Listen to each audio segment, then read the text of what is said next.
Nous allons dire un mot de prière, chanter un cantique et dire un mot de prière.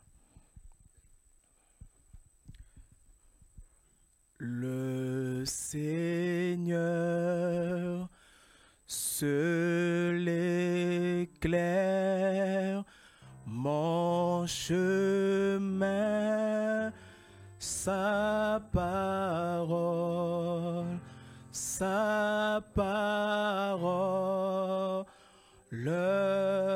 c'est le feu. Le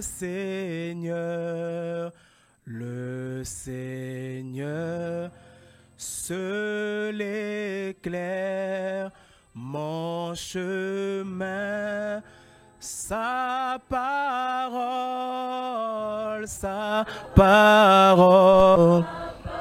oh oui, sa parole, oh oui, sa parole, oh oui, c'est le feu, sa parole, oh oui, sa parole, oh oui, sa parole,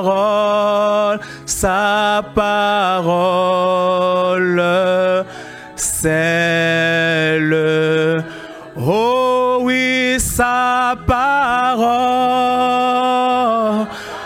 oh sa parole,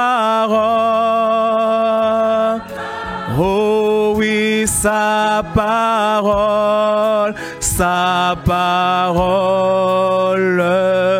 c'est le feu, sa parole, oh sa parole, oh oui, sa parole, c'est le feu. Seigneur Dieu Tout-Puissant, nous reconnaissons que ta parole, c'est le feu. Nous reconnaissons, Seigneur, que ta parole éclaire notre chemin. Seigneur, nous nous sentons privilégiés de nous retrouver ce matin dans ta maison. Nous te prions de bénir ce culte, de bénir particulièrement l'école du dimanche qui commence en ce moment.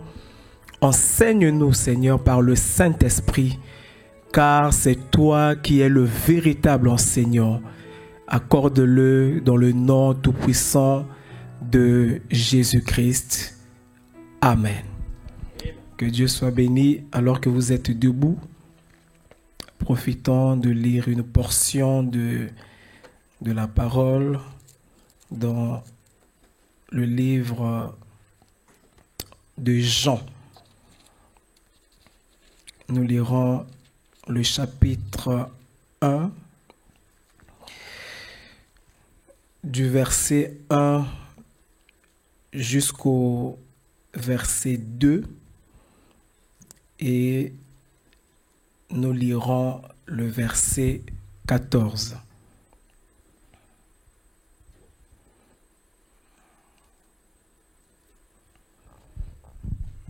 Donc Jean 1.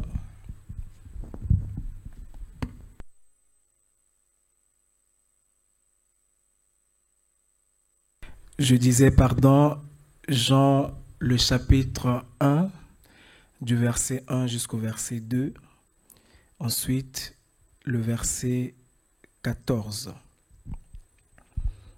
Nous lisons ceci.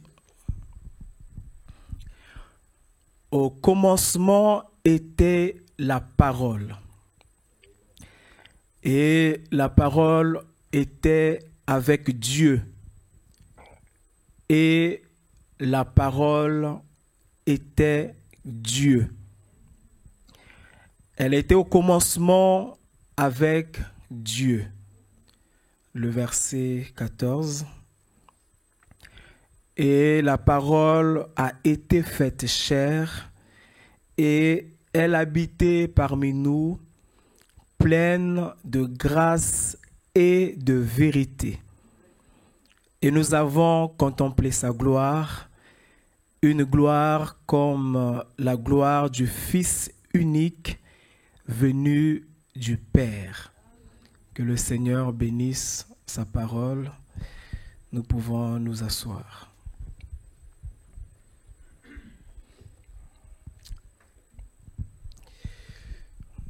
Bienvenue à chacun de vous à l'école du dimanche.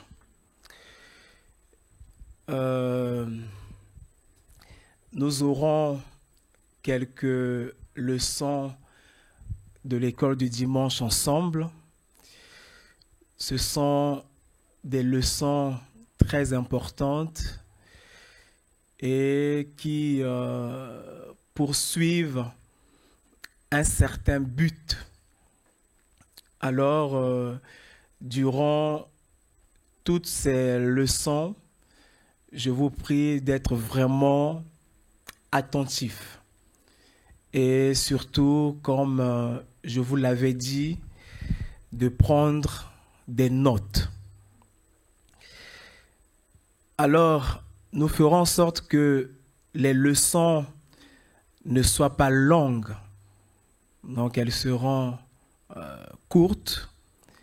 Le but étant de vous donner des éléments essentiels et de vous permettre après d'aller approfondir personnellement.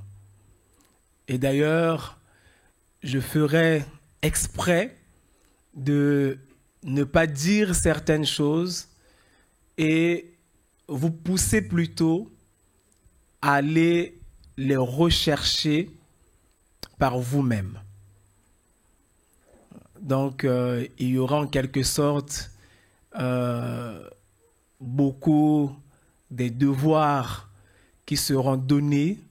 En tout cas, ça sera pour vous, pour que vous alliez étudier de vous-même. Donc, ne vous contentez pas de ce que nous allons dire ici, mais allez encore plus loin. Et on commencera, comme on en a l'habitude, très simple, et on va approfondir de plus en plus. Alors, pour que nous soyons efficaces, nous allons éviter des interruptions pendant la leçon. Donc, pendant que je vais parler, si vous avez des questions, je vous prie de les noter et de me les envoyer. Comme ça, nous consacrerons une séance pour des questions ou une partie, d'une séance pour des questions. Pour que nous soyons efficaces, mais aussi pour que nous ne puissions pas nous éparpiller. Donc, dès qu'il y a une question, s'il vous plaît, notez-la immédiatement. Pendant que vous êtes en train de prendre des notes, écrivez aussi vos questions. Comme ça, vous vous rappellerez du contexte de vos questions. Prenez, c'est-à-dire le même support que vous utilisez pour prendre des notes, vous pouvez aussi l'utiliser pour noter vos questions et vous notez la question à l'endroit qu'il faut. Comme ça, je le répète, vous aurez le contexte de la question. Ne vous dites pas, bon, je vais me souvenir de la question. Notez-la et après, envoyez-moi la question. Nous répondrons à toutes ces questions. Alors, pour notre première leçon dans cette série de leçons que nous aurons ensemble, nous parlerons de la Bible. Nous allons parler en quelque sorte, dans un premier temps, des éléments ou des bases ou ce qui va nous servir d'absolu pour les leçons que nous aurons dans la suite. Et vous le savez très bien que la Bible est notre absolu. La Bible est notre référence. Et dans toutes les leçons que nous aurons ensemble, nous y allons faire référence. Alors, tout doit déjà être clair par rapport à ce livre qu'est la Bible.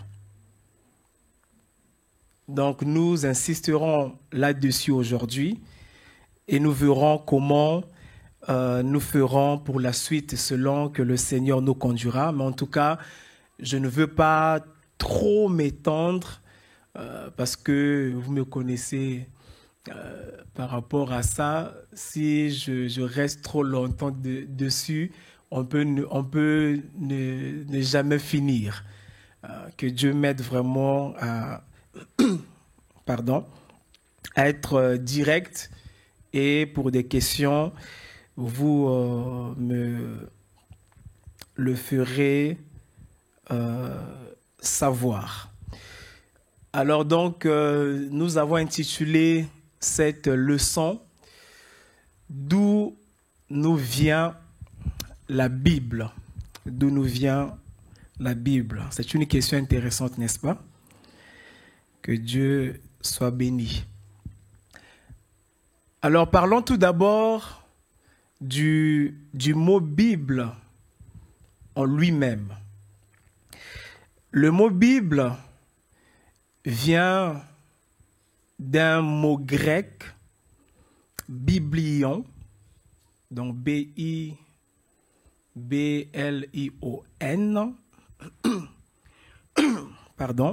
qui signifie livre ou rouleau. Donc, biblion. D'ailleurs, c'est de là que nous avons des mots comme bibliothèque, vous voyez, biblion, donc qui signifie livre ou rouleau. Et ce mot grec, biblion, donc, vient lui-même d'un autre mot, biblos, qui désigne le papyrus. Combien ici connaissent ce que c'est le papyrus? C'est très bien. Donc, pour faire simple, le papyrus est une plante. Et cette plante était utilisée pour fabriquer le support sur lequel on écrivait. Donc, je répète que cette plante servait pour fabriquer le support sur lequel on écrivait. Alors, ceci nous amène à notre tout premier devoir. J'aime bien le devoir. Je demanderai les réponses prochainement. Donc, le tout premier devoir, que chacun fasse des recherches pour découvrir comment l'on fabriquait ce support sur lequel on écrivait à partir du papyrus.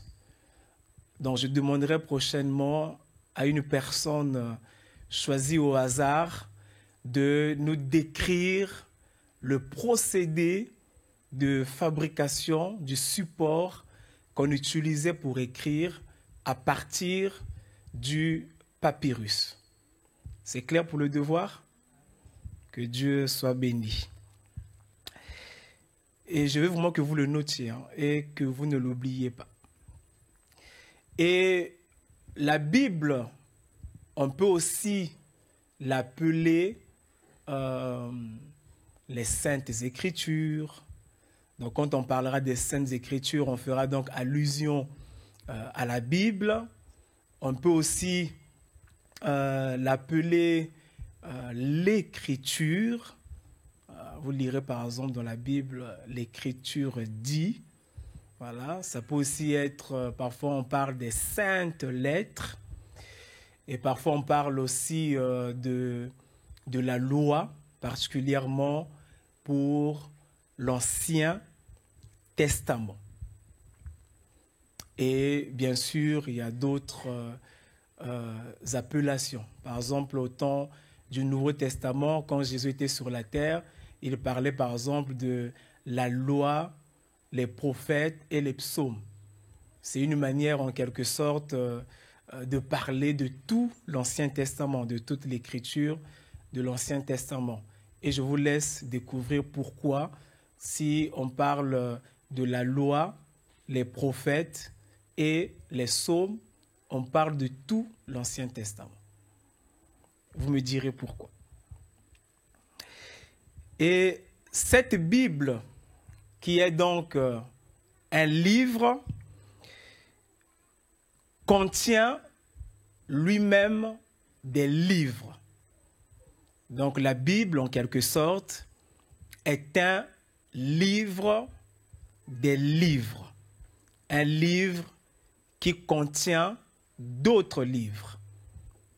Et la Bible contient au total 66 livres. Elle contient au total 66 livres. Alors elle est divisée en deux grandes parties qui sont l'Ancien Testament et le Nouveau Testament.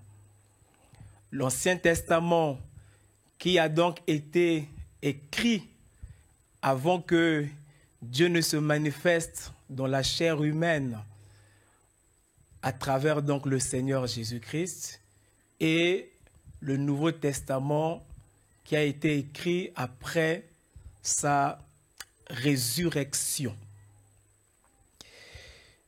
L'Ancien Testament contient au total 39 livres et le Nouveau 27.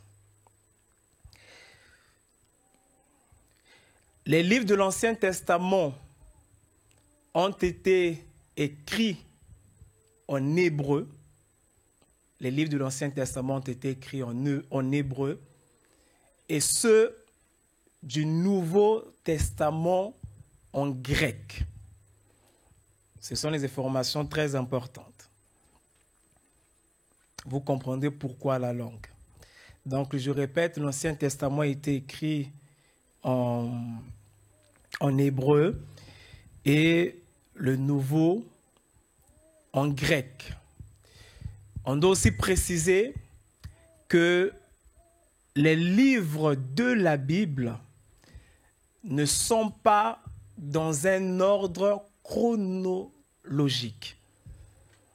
Donc, quand vous lisez Genèse, Exode, ainsi de suite, cela ne veut pas dire que ces livres ont été écrits dans cette chronologie. Ce n'est pas ce que cela veut dire. Donc, quand vous ouvrez votre Bible, je répète, les livres ne sont pas dans un ordre chronologique. Ils sont plutôt classés par type, si on s'en tient à la Bible. Donc voilà un autre devoir. Vous allez me dire prochainement les différents types de livres ou la manière que les différents types, les différentes catégories dans lesquelles sont classés ces livres. D'ailleurs, c'est très facile à retrouver dans votre Bible. Je répète que les livres de la Bible ne sont pas dans un ordre chronologique. Et d'ailleurs, le plus ancien livre de la Bible ne se trouve pas au tout début, mais il se trouve quelque part dans la Bible. Vous voyez? Et le livre le plus ancien, c'est donc le livre de Job. C'est le livre le plus ancien de la Bible. La Bible, je ne l'ai pas dit au début, qui est un livre très particulier. Même avant d'en parler dans le domaine spirituel, la Bible reste un livre très particulier. Vous savez bien que c'est le livre le plus lu et le plus reproduit au monde. Vous voyez? Et ça n'est donc pas n'importe quel livre. J'aimerais lire ensemble avec vous une citation du prophète qui va nous servir pour établir certaines vérités importantes concernant la Bible.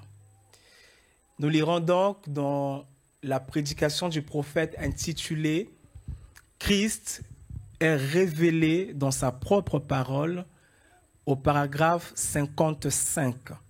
Christ est révélé dans sa propre parole qui a été prêché le 22 août 1965 au matin. Nous lisons ceci.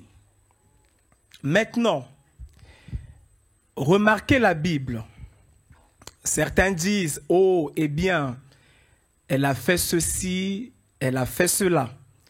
Mais laissez-moi vous dire quelque chose. Allons donc examiner l'histoire de la Bible pendant 1 minute pour voir d'où elle est venue. D'où notre titre. D'ailleurs, vous remarquerez que tous les titres que je donne, même à mes prédications, sont toujours un extrait ou souvent un extrait de l'Écriture. Le prophète continue et dit, et là c'est maintenant très important de noter, elle a été écrite par 40 écrivains différents. La Bible a été écrite par 40 écrivains différents.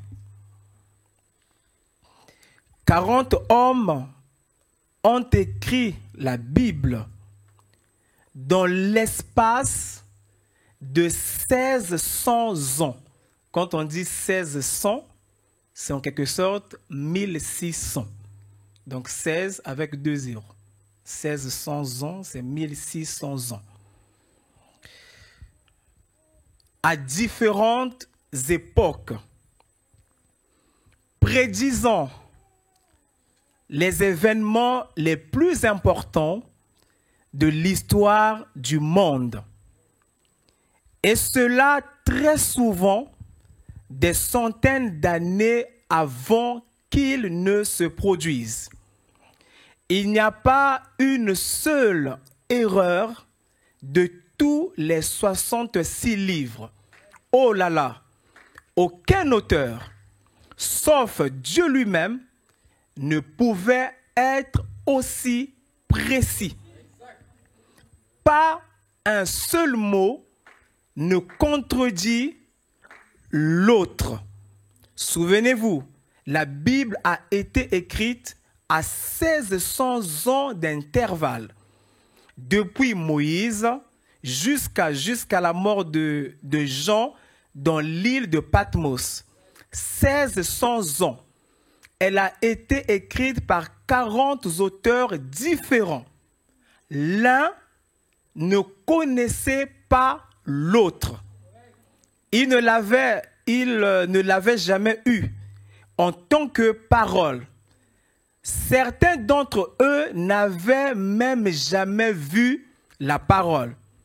Mais une fois qu'ils l'ont écrite et qu'on a compris qu'ils étaient prophètes et qu'ensuite on a assemblé leurs prophéties, chacune d'entre elles s'emboîtait l'une dans l'autre. Je récapitule donc. La Bible que nous avons, cette Bible, a été écrite par 40 écrivains différents et dans un intervalle de 1600 ans, donc 16 siècles. des personnes qui ne se connaissaient pas du tout, des personnes qui avaient des profils différents, qui ont évolué dans des circonstances différentes, des personnes de catégories, d'horizons différents.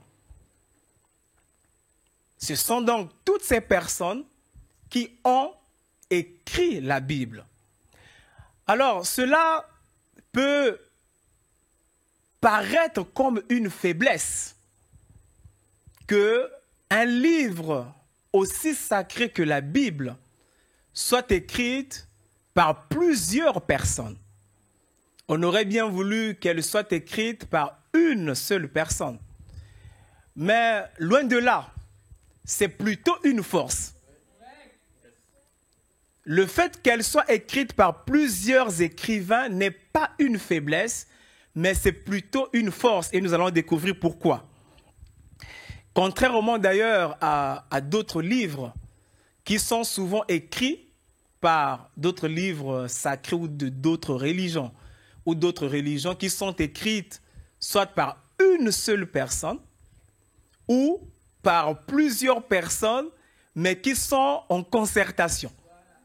Mais ça n'est pas le cas pour la Bible. Ça n'est pas une seule personne ou même plusieurs personnes en concertation qui l'ont écrit. Et je disais que ça n'est pas une faiblesse, c'est plutôt une force. Parce que quand une seule personne écrit, ou quand plusieurs personnes se concertent pour écrire, ils peuvent en quelque sorte tricher pour que les choses soient cohérentes.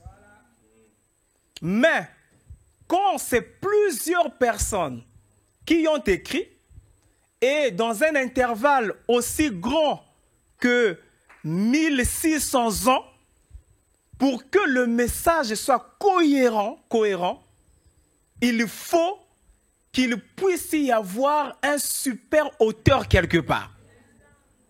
Parce qu'en temps normal, si plusieurs personnes écrivent une même chose ou écrivent pour un même livre pendant plusieurs années, ils vont se contredire. Et vous remarquerez même, en parlant de la science à laquelle vous croyez tant, les choses n'ont fait qu'évoluer. Si nous prenons certains articles qui ont été écrits il y a plusieurs années en arrière, même pas au milliers d'années, juste des centaines, même des dizaines, vous allez remarquer des contradictions flagrantes. Parce que les choses ont évolué. Ce que certains pensaient les années passées ne sont plus les mêmes choses aujourd'hui. Mais là, nous avons un livre qui a été écrit pendant 1600 ans et par plusieurs personnes, mais qui a un même message. Alors, comme je le disais tout à l'heure, pour que cela soit le cas, il faut qu'il puisse y avoir quelqu'un, en quelque sorte, qui coordonne tout ça. Parce que, humainement parlant, cela est impossible. En d'autres termes, tous ceux qui ont écrit la Bible avaient une même source. Ils avaient, si on peut le dire ainsi, un même inspirateur. Ça n'était donc pas la pensée d'un homme, mais c'était la pensée de cet inspirateur-là. Parce que si c'était des pensées d'un homme, la Bible se contredirait et il y aurait beaucoup d'erreurs là-dedans. Mais si on a un livre qui ne se contredit pas, parce que la Bible ne se contredit pas, la Bible ne contient aucune erreur, il faut qu'il puisse y avoir quelqu'un qui inspire tout ça. Et cette personne qui a inspiré toutes ces personnes qui ont écrit la Bible, c'est Dieu lui-même. Et comme c'est Dieu qui a inspiré les personnes, les hommes qui ont écrit la Bible, on peut donc dire que c'est Dieu qui a écrit la Bible. Quand vous lisez par exemple le prophète dire que la Bible n'a pas été écrite par un homme, mais qu'elle a été écrite par Dieu, c'est juste. Pouvez-vous poser la question, mais pourtant ce sont les hommes qui ont écrit. Oui, ce sont des hommes qui ont écrit, mais comme ces hommes n'ont pas écrit leurs propres pensées, ou comme ces hommes étaient inspirés par Dieu, alors c'est Dieu lui-même qui a écrit la Bible. C'est la raison pour laquelle nous pouvons dire que c'est Dieu qui a écrit la Bible. Mais pour cela, il a utilisé des hommes. Parce que d'ailleurs, comme nous le verrons, les hommes sont une partie, l'homme est une partie de Dieu lui-même. Donc, je le répète, c'est Dieu qui a écrit la Bible. Et non pas un homme, mais c'est Dieu. Parce que si c'était un homme, on n'aurait pas un livre aussi parfait que celui que nous avons entre nos mains. Mais c'est Dieu lui-même qui l'a écrit en utilisant des hommes. Et d'ailleurs, il y en a qui ont écrit des choses qu'ils ne comprenaient pas. Il y en a qui ont écrit des choses qui allaient s'accomplir les années à venir. Si vous voulez, c'est comme une personne, je vais prendre un exemple opposé comme ça, c'est comme une personne qui est possédée par un mauvais esprit. Cette personne va poser certains actes. On peut dire que c'est la personne qui fait. Mais si on va plus loin, ce n'est pas cette personne qui pose ces actes. Mais c'est l'esprit qui est dans la personne qui pose ces actes. Comme la personne est possédée, elle ne peut même plus faire sa propre volonté. Même ce qu'elle veut faire, elle ne le fait pas.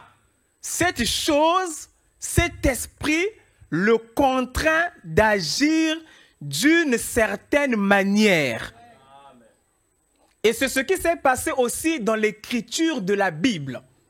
Les hommes qui ont écrit étaient contraints par Dieu d'écrire les choses qu'ils ont écrites.